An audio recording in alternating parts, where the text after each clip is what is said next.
Hello everyone and welcome to mechanical classes by Swati. दोस्तों आज की वीडियो में हम लोग डिस्कस करेंगे कि नेट पॉजिटिव सक्शन हेड क्या है। दोस्तों ये जो नेट पॉजिटिव सक्शन हेड है ना वो सेंट्रीफ्यूगल पंप के ही रिलेटेड है। मैंने आपके साथ ऑलरेडी वीडियोस में मैंने डिस्कस किए है कि सेंट्रीफ्यूगल पंप क्या है, उसका वर्किंग प्रिंसिपल क्या है और कैविटेशन भी क्या है, उसके बारे में भी मैंने वीडियो में डिस्कस की हूँ। तो जिन जिन लोगों ने वो वीडियो नहीं देखे दोस्तों, तो वो वीडियो जाके आप जरूर देखिए। उसका जो लिंक है मैं डिस्क्रिप्शन बॉक्स में दे दूंगी, उसका वो वीडियो आप जरूर देखिए, क्योंकि वो वीडियो देखने के बाद आपको समझ में आ जाएगा ये net positive suction head. Otherwise you will feel difficult in understanding the net positive suction head. Okay, और एक रिक्वेस्ट करना चाहूंगी दोस्तों कि वीडियो अच्छी लगती है आपको तो लाइक कीजिए और मेरे चैनल को सब्सक्राइब कीजिए और बेल आइकन को भी प्रेस कीजिए, ताकि आने वाली जो भी मैं वीडियोस बनाऊंगी मैकेनिकल इंजीनियरिंग के रिलेटेड उसकी नोटिफिकेशंस जो है आपके मोबाइल में दोस्तों पहुंच सके। तो चलिए वीडियो को शुरू करते हैं और डिस्कस करते हैं कि नेट पॉजिटिव सक्शन हेड जो है वो क्या है दोस्तों। तो नेट पॉजिटिव सक्शन हेड देखिए, ये जो है सेंट्रीफ्यूगल पंप का जो है डायग्राम है। ओके, ये डायग्राम का मैंने ऑलरेडी डिस्कस कर चुकी हूं, लेकिन थोड़ा ब्रीफली मैं बताना चाहूंगी इस वीडियो में कि देखिए आई ऑफ द इंपेलर में जब आपका प्रेशर हमेशा आई ऑफ द इंपेलर में प्रेशर जो है हमेशा लो रहता है, और सम्प में जो वाटर रहता है वो एटमॉस्फेरिक प्रेशर में रहता है, मतलब हाई प्रेशर में रहता है। तो यहाँ पर सम्प में हाई प्रेशर और आई ऑफ द इंपेलर में लो प्रेशर। तो इन दोनों के प्रेशर डिफरेंस के कारण क्या होता है कि सक्शन पाइप के थ्रू वाटर एंटर करता है। ओके, फिर रोटेट करता है, जब इंपेलर भी घूमता होगा, जब मोटर ऑन करते हैं तो इंपेलर भी घूमता है। इंपेलर घूमने के कारण जो वाटर जो एंटर किया है वो भी घूमता है। ओके, सेंट्रीफ्यूगल फोर्स एक जनरेट होती है, जिसके कारण फिर वाटर क्या करता है, हाई प्रेशर जोन में जाता है। ओके, और फिर धीरे धीरे क्या होता है, डिलीवरी वाल्व खुलता है और डिलीवरी पाइप के थ्रू वो ओवरहेड टैंक में ये वाटर चला जाता है। तो ये होता है basic working principle of the centrifugal pump. Okay, लेकिन क्या होता है कैविटेशन। कैविटेशन मतलब कैविटी। कैविटी कैसे फॉर्मेशन होता है, कैविटी कैसे फॉर्मेशन होता है दोस्तों। देखिए हर एक वाटर का, जब वाटर रहता है ना सम्प में, तो वाटर एक पर्टिकुलर टेम्परेचर में रहता है। वाटर एक पर्टिकुलर टेम्परेचर में रहता है। सपोज ये जो वाटर है ये कितना टेम्परेचर में है, 45 डिग्री सेल्सियस में है। ओके, ये वाटर कितना में है, 45 डिग्री सेल्सियस। तो उसका एक पर्टिकुलर वेपर प्रेशर भी रहता है। एक जो ये जो वाटर सम्प में है उसका वो एक पर्टिकुलर टेम्परेचर में होगा। सपोज ये पर्टिकुलर टेम्परेचर क्या है, 45 डिग्री सेल्सियस में वाटर है, उसका एक वेपर प्रेशर भी होगा।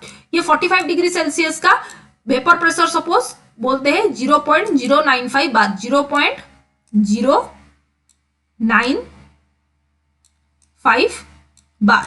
ओके, 0.095 बार उसका प्रेशर है। ओके, तो ये जो आई ऑफ द, ये तो वाटर सक करके जाएगा। अभी आई ऑफ द इंपेलर में अगर प्रेशर 0.095 बार से भी कम हो गया, अगर आई ऑफ द इंपेलर में प्रेशर जो है, वहां पर तो प्रेशर हमेशा लो रहता है, लेकिन अगर वो प्रेशर 0.095 बार से भी लो हो गया तो क्या होगा कि इस वाटर में क्या होगा, वेपर बबल्स फॉर्मेशन होना शुरू हो जाएगा। ओके, और वही वेपर बबल्स जब हाई प्रेशर जोन में धीरे धीरे वाटर के साथ फ्लो करेगा, वो हाई प्रेशर जोन में जाएगा, तो वो वेपर बबल्स क्या करेगा, वो फट जाएगा। Okay, it will collapse. और जहां पर भी कोलैप्स होगा ना वो एक हाई फोर्स की तरफ से कोलैप्स होगा, और उसी फोर्स के वजह से क्या होगा कि ये जो पाइप आप देख रहे हो उस या फिर मेटल्स में देख रहे हो, वहां पर धीरे धीरे कैविटी फॉर्मेशन होना स्टार्ट हो जाएगा। और उसी कैविटी के फॉर्मेशन के कारण क्या होगा कि पाइप जो है वो धीरे धीरे इरोजन होना स्टार्ट हो जाएगा। ओके, पाइप जो है वो धीरे धीरे इरोजन होना स्टार्ट हो जाएगा। ओके, यहाँ पर इस डायग्राम में आप देख सकते हो, मैंने दिखाए हैं आपको इंपेलर भेन्स, केसिंग, ये सब दिखाए हैं। और फिर इस डायग्राम में और नीचे वाले जो डायग्राम है ना, आप देखिए कि वेपर बबल्स कैसे फॉर्मेशन हो रहा है, फिर धीरे धीरे ये जो बबल्स है वो कोलैप्स होते जा रहा है। ओके, जब वेपर बबल्स जो है वो कोलैप्स हो जाएगा, जहां पर भी कोलैप्स होता है ना वो एक फोर्स के साथ कोलैप्स होता है, जिस फोर्स के कारण क्या होता है कि मेटल्स में कैविटी फॉर्मेशन होना, पाइप में कैविटी फॉर्मेशन होना स्टार्ट हो जाएगा और फिर सेंट्रीफ्यूगल पंप में नॉइज फॉर्मेशन होगा, धीरे धीरे इरोजन होगा, इरोजन होने की भी चांसेस है। ओके, आप देख सकते हो इस डायग्राम में कि कैसे इरोजन हुआ है, कैसे इरोजन धीरे धीरे करके कैविटी फॉर्मेशन होता है, फिर इंपेलर भी खराब हो जाएगा। ओके, सेंट्रीफ्यूगल पंप से नॉइज प्रोड्यूस होना स्टार्ट हो जाएगा, फिर धीरे धीरे efficiency of the centrifugal pump also that get decreased. Okay, तो ये तो था, हम लोगों ने वो सब डिस्कस किए हम लोगों ने लास्ट वीडियो में, लेकिन इसके साथ नेट पॉजिटिव सक्शन हेड का क्या रिलेशन है दोस्तों? ओके, कैविटेशन के साथ नेट पॉजिटिव सक्शन हेड का क्या रिलेशन है, अब मैं वही डिस्कस करने वाली हूं। देखिए दोस्तों, ये जो impeller of the I of the impeller में जो प्रेशर बनाया रहता है ना, यहाँ पर तो लो प्रेशर मेंटेन होता है, लेकिन ये प्रेशर अगर हम हायर रख देंगे in comparison to the vapour pressure of the water inside the sump, यहां पर मैं बोल रही हूं आई ऑफ द इंपेलर में मैं अगर प्रेशर ज्यादा मेंटेन करूंगी in comparison to the pressure, in comparison to the vapour pressure of the water in the sump, suppose यहां पर 45 डिग्री सेल्सियस में 0.095 बार है, तो मैं आई ऑफ द इंपेलर में कितना प्रेशर मेंटेन करूंगी? सपोज मैं बोल रही हूं कि मुझे क्या मेंटेन करना पड़ेगा, 0.095 बार से ज्यादा मेंटेन करना पड़ेगा, सपोज 0.5 बार में मेंटेन करूंगी। ओके, 0.5 बार में मेंटेन करूंगी, तो फिर कुछ प्रॉब्लम नहीं होगा, फिर कैविटेशन फॉर्मेशन नहीं होगा। ओके, क्यों? क्योंकि आई ऑफ द इंपेलर में मैं प्रेशर मेंटेन कर रही हूं higher in comparison to the vapour pressure of the water in the sump level. Okay, लेकिन जरूरी नहीं है कि ये हमेशा 45 डिग्री सेल्सियस में ही वाटर हो, वो 35 डिग्री सेल्सियस में भी हो सकता है, 30 डिग्री सेल्सियस में भी होता है, और उसका प्रेशर जो है कॉरेस्पॉन्डिंग प्रेशर भी वैरी करेगा उसके हिसाब से। तो ये बस एक एग्जाम्पल ही है कि वाटर सम्प का जो वाटर है वो उसका टेम्परेचर 45 डिग्री सेल्सियस है और उसका वेपर प्रेशर कितना है, 0.095 बार। तो अगर ऐसा कंडीशन हुआ तो फिर आई ऑफ द इंपेलर में हमें मेंटेन करना पड़ेगा 0.095 बार से ज्यादा प्रेशर, 0.095 बार से प्रेशर हमें ज्यादा मेंटेन करना पड़ेगा। तो वो जब हम मेंटेन करेंगे तो फिर क्या होगा कि कैविटी जो है, कैविटेशन का जो प्रॉब्लम होता था सेंट्रीफ्यूगल पंप में, वो फिर होगा ही नहीं। ओके, वो होगा ही नहीं। और एक कंडीशन में बताना चाहूंगी आपको कि ये है, हाँ ठीक है, कि यहां पर जो इंपेलर ऑफ द आई में प्रेशर जो है वो हमेशा हायर रहना चाहिए in comparison to the vapour pressure of the water. Okay, in comparison to the vapour pressure of the water present in the sump. और भी एक बता सकते हैं हम लोग कि इनका जो डिफरेंस है, इनका जो मतलब 0.5 बार माइनस 0.095 बार जब हम करेंगे तो उसका जो रिजल्ट आएगा वो हमेशा ग्रेटर देन 0 होना चाहिए, वो हमेशा ग्रेटर देन 0 होना चाहिए। अगर होता है ऐसा तो फिर हमारा जो है कैविटेशन जो है वो फॉर्मेशन नहीं होगा सेंट्रीफ्यूगल पंप में। Okay, suppose this is 0.5 bar and this is 0.095 bar. So if I will do the subtract, then 0.5 bar minus 0.095 bar, then how much I will get? 0.4 bar. Okay, so 0.4 bar is greater than 0, 0.4 bar is greater than 0. Okay, 0.4 bar is greater than 0. That means the cavitation is not going to form in the centrifugal pump. इसका मतलब क्या है कि cavitation जो है वो centrifugal pump में नहीं होगा। ओके, तो ये होता है आपका नेट पॉजिटिव सक्शन हेड। लेकिन अब हम क्या करेंगे, उसको मैथमेटिकली थोड़ा समझेंगे, बर्नौलीज इक्वेशन अप्लाई करेंगे और फिर नेट पॉजिटिव सक्शन हेड को मैथमेटिकली थोड़ा समझ लेंगे। यहाँ पर तो मैंने एग्जांपल्स दिए हैं कि ऐसा 45 डिग्री सेल्सियस होगा तो क्या क्या होगा, ऐसा कंडीशन मैंने एजम्पशन के थ्रू, आपको एक एग्जाम्पल के थ्रू मैंने समझाया है। लेकिन अब जो है वो हम लोग अभी डिस्कस करेंगे कि मैथमेटिकली जो है उसको वो कैसे सही है, वो अब हम डिस्कस करेंगे। तो बर्नौलीज इक्वेशन अप्लाई करेंगे और फिर डिस्कस करेंगे। ठीक है,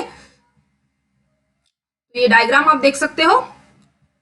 देखिए, अकॉर्डिंग टू बर्नौलीज इक्वेशन, अभी बर्नौलीज इक्वेशन क्या बोलता है कि potential energy, sorry pressure energy plus kinetic energy plus potential energy is equal to constant. ये जो तीनों जो एनर्जी है ना, वो बर्नौलीज इक्वेशन बोलता है कि ये जो तीनों एनर्जी है वो कांस्टेंट है। That is pressure energy, kinetic energy and potential energy, ये तीनों जो है वो कांस्टेंट है।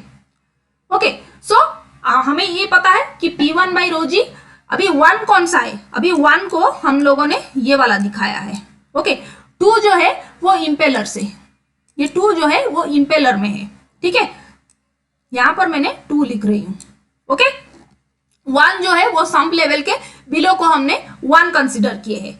ओके, तो अब हम बर्नौलीज इक्वेशन अप्लाई कर रहे हैं, यहां पर अप्लाई करेंगे तो क्या होगा, P1 by rho g plus V1 square by 2G plus Z1 is equal to constant. Okay, यहां पर जब अप्लाई करेंगे तो P2 by rho g plus V2 square by 2G plus Z2 plus some losses, कुछ भी losses होता है, अभी फ्रिक्शनल लॉस होता है। ओके, तो उसके वजह से हम लोगों ने कुछ लॉसेस को भी इंक्लूड किए हैं दोस्तों। ओके, तो अब क्या होगा कि देखिए ये तो P1 बाई रो जी जो है वो एटमॉस्फेरिक प्रेशर है। ओके, ये एटमॉस्फेरिक कंडीशन है ATM। ओके, लेकिन यहां पर देखिए ये जो वाटर सम्प लेवल में जो वाटर है उसमें कुछ वेलोसिटी नहीं है। ओके, वहां पर क्या यहाँ पर कुछ वेलोसिटी है? नहीं दोस्तों, यहां पर तो कुछ वेलोसिटी ही नहीं है। ओके, यहां पर तो कुछ वेलोसिटी ही नहीं है, तो फिर ये जो टर्म है ना ये तो 0 हो जाएगा आपका। ओके, और फिर Z1 यहां से यहां डिस्टेंस का तो कुछ नहीं है, तो Z1 को भी हम लोग कंसिडर कर सकते हैं, 0 कर सकते हैं। ओके, राइट, अभी देखते हैं P2 बाई रो जी रखते हैं, V2 स्क्वायर बाई 2G, ये भी टर्म रहेगा क्योंकि वहां पर जो है कुछ वेलोसिटी के साथ वाटर फ्लो कर रहा है। ओके, तो V2 स्क्वायर बाई 2G रहेगा। अभी Z2 की जगह हम लोग क्या लिख सकते हैं, Z2 मतलब यहां से यहां का डिस्टेंस। ओके, यहां से यहां का डिस्टेंस जो है कितना है, HS है, यहां से यहां का डिस्टेंस कितना है, HS। तो Z2 के जगह पे हम लोग क्या लिख सकते हैं, HS लिख सकते हैं। ओके, Z2 के बदले में हम लोग क्या लिख सकते हैं, HS लिख सकते हैं। ओके, और फिर कुछ लॉसेस को भी कुछ एज्यूम कर सकते हैं। Okay, oh shit, just a minute, let me rub these things.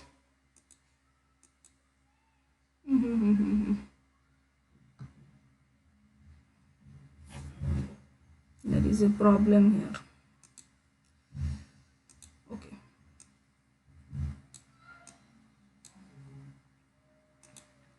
Okay, so this is your in place of Z2 I can write HS, right, plus I have included all the losses, right. So the same thing is written here, that P1 by rho Z ATM. Okay, ATM means atmospheric pressure, plus V1 square by 2G, V1 square, here water is not flowing at any velocity, so we have considered it as 0. Okay, then Z1, so Z1 is considered as also 0. P2 by rho G plus B2 square by 2G. In place of Z2 I have written HS because the distance from here to here is what, HS. Okay, suction head. Okay, so HS plus losses, right. अभी हमें क्या calculate करना है, हमें क्या जानना है, यहाँ का प्रेशर मतलब इंपेलर ऑफ द आई का pressure P2 by rho g, P2 by rho g के लिए ही हम लोग इंटरेस्टेड है। तो P2 बाई रो जी कितना है, अगर P2 बाई रो जी हम लोग इस इक्वेशन से कैलकुलेट करेंगे तो क्या हो जाएगा, P2 by rho g is equal to your P1 by rho g ATM that is atmospheric pressure minus whole bracket V2 square by 2G plus HS plus H losses. कुछ भी नहीं है, बस मैथमेटिकली लिखा गया है, उसमें कुछ इतना ये नहीं है। ओके, तो ये होता है हमारा इक्वेशन। ओके, हम लोग अगर pressure at the impeller at the I of the impeller को कैलकुलेट करना चाहेंगे तो इस इक्वेशन के थ्रू हम लोग कैलकुलेट करना चाहेंगे। ओके, कर सकते हैं। अभी P2 by rho g minimum should be greater than PV by rho g vapour pressure. अभी यहाँ का जो प्रेशर है वो हमेशा क्या होना चाहिए, ग्रेटर देन वेपर प्रेशर होना चाहिए। That means P2 by rho g minimum is should be always greater than the PV by rho g vapour pressure. Okay, तो इससे क्या हम लोग लिख सकते हैं कि P2 by rho g minus PV by rho g should be greater than 0, it should be greater than 0। Okay, P2 by rho g minus PV by rho g वो हमेशा क्या होना चाहिए, ग्रेटर देन 0 होना चाहिए। ओके, उससे क्या होता है कि आपका कैविटेशन नहीं होगा। ओके, उससे क्या होगा कि कैविटेशन जो है वो नहीं होगा। जैसे हम लोग अभी डिस्कस किए थे कि at the I of the impeller में सपोज प्रेशर कितना था, हम प्रेशर को एज्यूम करते हैं कि यहां पर आई ऑफ द इम्पेलर में कितना था 0.5 बार था। ओके 0.5 बार था। और यहां पर जो वेपर प्रेशर था वाटर का सम का, जो वेपर प्रेशर 45 डिग्री सेल्सियस में, उसका कितना था 0.095 था, 0.095 बार था। ओके तो हमारा जो अभी क्या बोल रहे हैं कि P2 by rho g minus PV by rho g should be greater than 0, that means 0.5 bar minus 0.095 bar equal to 0.4 bar which is greater than 0, जो कि 0 से ग्रेटर हो रहा है। अगर अभी 0.4 बार ग्रेटर देन 0 हो रहा है मतलब उसका कैविटेशन, ये जो सेंट्रीफ्यूगल पंप में कैविटेशन फिर नहीं होगा। लेकिन अगर 0.4 बार नहीं होके लेस देन 0 होता, 0 से कम हो जाता, तो फिर क्या होता कि कैविटेशन जो है वो फॉर्मेशन होना स्टार्ट हो जाता। ओके तो आई ऑफ द इंपेलर में प्रेशर हमेशा हायर होना चाहिए in comparison to the vapour pressure of the water inside the sump. Okay तो ये होता है basic concept of the cavitation and net positive suction head. तो ये यहां पर भी आप देख सकते हो कि नेट पॉजिटिव सक्शन हेड देखिए, जब वेपर प्रेशर से कम होता है तो बबल्स फॉर्मेशन होता है और कैविटेशन होता है, लेकिन वेपर प्रेशर से अगर कम ज्यादा रहेगा तो फिर ये जो नेट पॉजिटिव सक्शन हेड आप देखिए, ए जो है pressure drops below vapour pressure at impeller. Okay pressure is dropping below the vapour pressure at impeller. फिर नंबर बी में pressure rises as fluid passes out to the discharge. Okay bubbles फिर collapse होना start हो रहा है, फिर discharge pressure D and bubbles condenses and collapse. Okay तो अभी जो प्रेशर है वो वेपर प्रेशर से कम हो जाएगा। आई ऑफ द इंपेलर में अगर vapour pressure eye of the impeller में अगर प्रेशर जो है वो कम हो जाएगा in comparison to the vapour pressure of the water, then bubbles will automatically form and that will collapse on the high pressure zone and cavitation will form. But if the pressure is greater than the vapor pressure of the water, then bubbles will not going to form. Okay, vapor bubbles will not going to form. तो ये होता है हमारा basic concept centrifugal pump का और फिर vapour pressure cavitation का। तो कुछ डाउट्स हो तो मुझे कमेंट सेक्शन में आप लोग जरूर बताना, मैं आपकी कुछ भी डाउट्स हो उसको क्लियर करने की कोशिश करूंगी। ओके तो वीडियो अच्छी लगी तो लाइक कीजिए और मेरे चैनल को सब्सक्राइब कीजिए, बेल आइकन को भी प्रेस कीजिए ताकि आने वाली जो भी मैं मैकेनिकल इंजीनियरिंग रिलेटेड वीडियोस बनाऊंगी उसकी नोटिफिकेशंस जो है आपके मोबाइल में दोस्तों पहुंच सके दोस्तों। तो वीडियो को इधर ही एंड करती हूँ, फिर मिलते हैं नेक्स्ट वीडियो में दोस्तों। Till then bye.